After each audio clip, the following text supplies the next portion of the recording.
ఒక చిన్న గ్రామంలో రేఖ అనే చిన్నారి తన తల్లిదండ్రులతో కలిసి నివసించేది. ఆమె తెలివైన అమ్మాయి, చదువుకోవడానికి చాలా ఇష్టపడేది.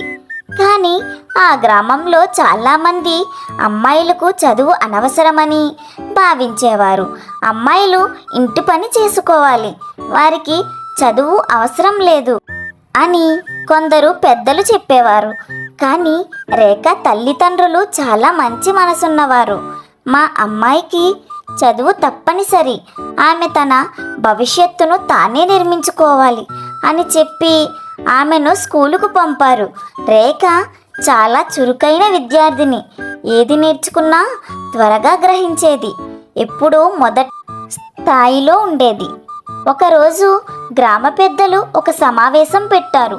ఇప్పటి పిల్లలు మిగిలిన పనులన్నీ వదిలేసి చదువుపై ఎక్కువ శ్రద్ధ పెడుతున్నారు, ఇది సరికాదు అని ఒక వృద్ధుడు అన్నాడు. అందరూ గమ్మున విన్నారు. అందులోనూ అమ్మాయిలు చదువుకోవడం అస్సలు అవసరం లేదు, వాళ్ళకి ఇంటి పని తెలిసి మంచి పెళ్ళి అయ్యి కుటుంబాన్ని చూసుకోవడమే సరిపోతుంది అని ఇంకొకరు అన్నారు. ఆ మాటలు విన్న రేఖకు చాలా కోపం వచ్చింది.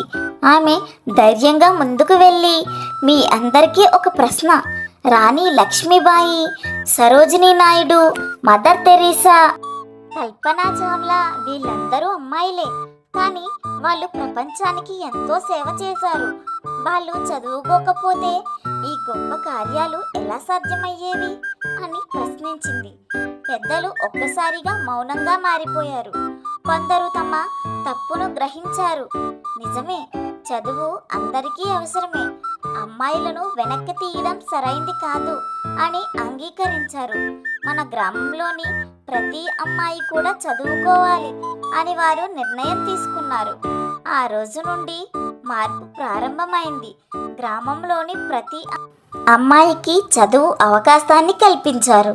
రేఖ మరింత కష్టపడి చదివింది. కొన్ని సంవత్సరాల తర్వాత ఆమె తన గ్రామానికి ఉపాధ్యాయురాలిగా వచ్చి పిల్లలకు బుద్ధి చెప్పడం మొదలుపెట్టింది.